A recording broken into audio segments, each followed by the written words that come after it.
Felicitous greetings, fellow fanatics. Welcome back, everyone. I'm the Fanatic, and today we're taking a look at Battle Bosses, a lightweight tactical skirmish game by Kess. For this review, I'll be using Mechs and Rue. Also available is a deluxe box set which includes all 8 Wave 1 bosses, as well as the ability to play with up to 6 players on 2 teams. In Battle Bosses, 2 players will each take a colossal boss figure and slug it out for supremacy.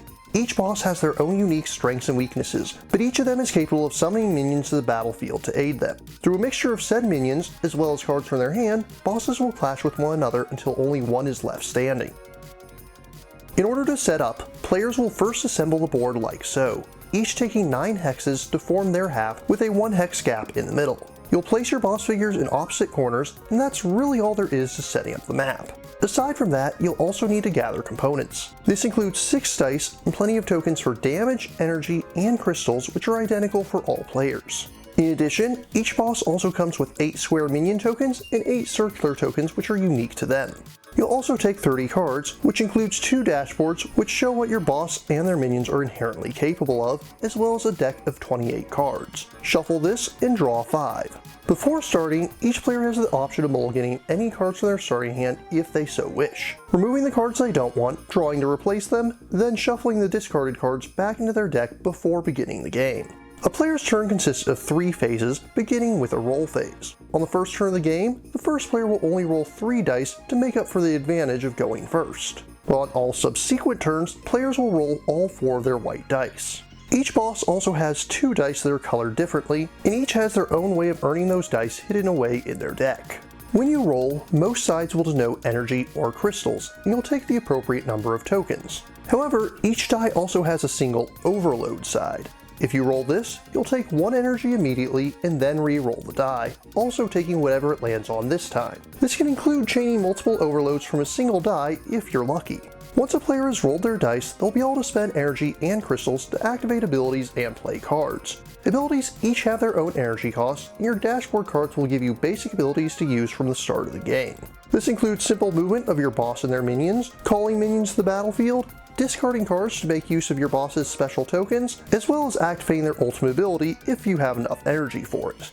As you get more cards out, they may give you additional abilities that you can spend energy on as well. In order to play cards from your hand, you'll need to spend crystals. Each card has its cost listed in the top left corner. Cards are divided into 3 categories. Effects are resolved immediately and then discarded after use. Upgrades are permanent abilities that enhance your boss and remain in play until something specifically destroys them. Finally, promotions are a subtype of upgrade which enhance your minions rather than directly affecting your boss.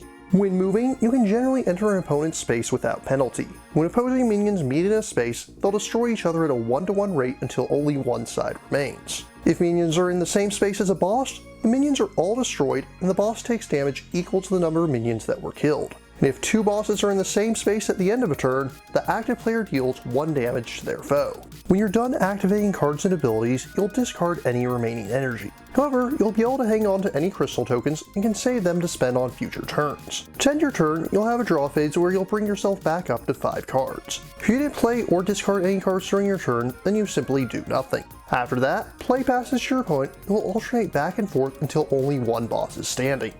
Although each boss follows the same basic rules, they each have their own playstyle. For my review copy, I received Mechs and Rue. Mechs is a massive robot which focuses on ranged abilities and has abilities that allow them to sacrifice their drones for certain effects. This further combos with their railgun card, which allows them to deal 1 damage to a space whenever they sacrifice a drone for any reason. As an example, Mechs is inherently able to sacrifice drones to create landmines, which will deal a single point of damage to any enemies that enter that space, and prevents any survivors from moving until their next turn. Mechs' ultimate ability is Singularity, which allows them to immediately call 6 drones to their space. At a cost of only 7 energy, this is far more efficient than the standard ability of calling minions for 2 energy apiece. Rue is a dragon goddess whose name comes from the Japanese word for dragon. So instead of calling me dragon in your tongue, you'll call me dragon in some other tongue. When playing as her, the game becomes much more heavily focused on area control, as many of her abilities are more powerful when her samurai are spread out and control multiple spaces. While most minions can only take a single hit, she can give her samurai Bushido tokens. If a samurai has one when they're hit, they'll lose the Bushido token but survive, as long as they don't take a second hit. Rue's ultimate ability is Celestial Katana, which allows her to deal damage directly to the enemy boss equal to the number of spaces she currently has samurai in, further playing to her area control mechanic.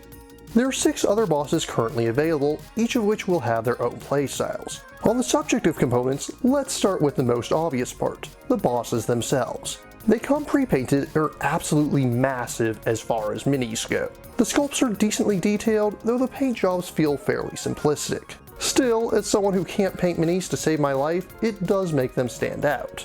Each set comes with plenty of cardboard tokens. You could probably get away with using just one set's worth of damage, energy, and crystal tokens in most cases. Dice are engraved and clearly marked. On the downside, cards feel a little thinner than I'd like, though it's not a game breaker. What I would like to complain about though is the artwork. If you look closely at the art for the game, you'll notice that each boss really only has one picture for themselves and one for their minions. They simply reuse these pieces over and over again. I realize that each piece of art comes not only with the cost to have it drawn, but also licensed. But at the same time, I almost wish they'd have scaled back on the minis a bit and put more of the money into letting us see unique art for the different cards you can play.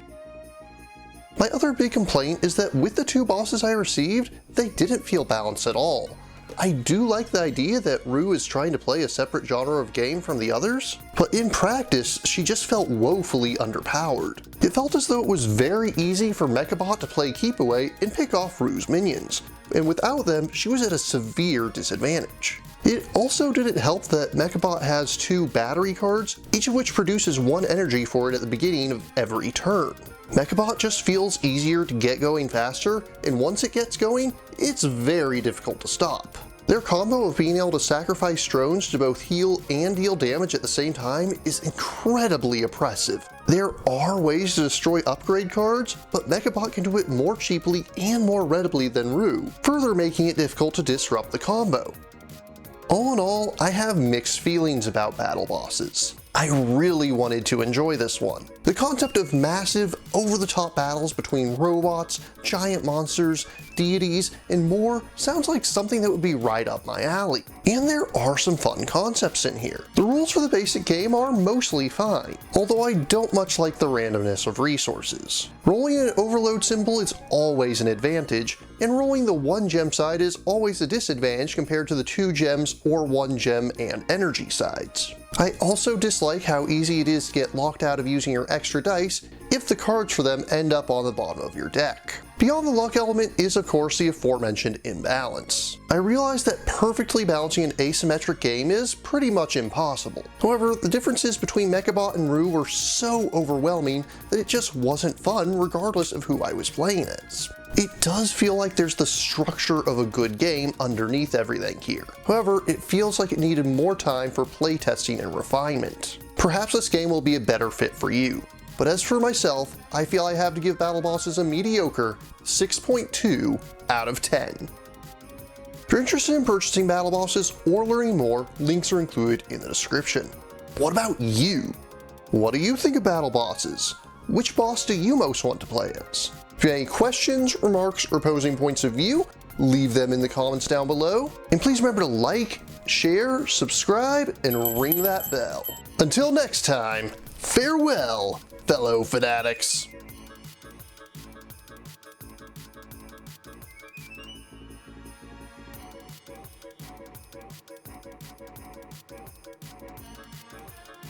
Thank you again for watching. I have plenty more to share with you if you're interested.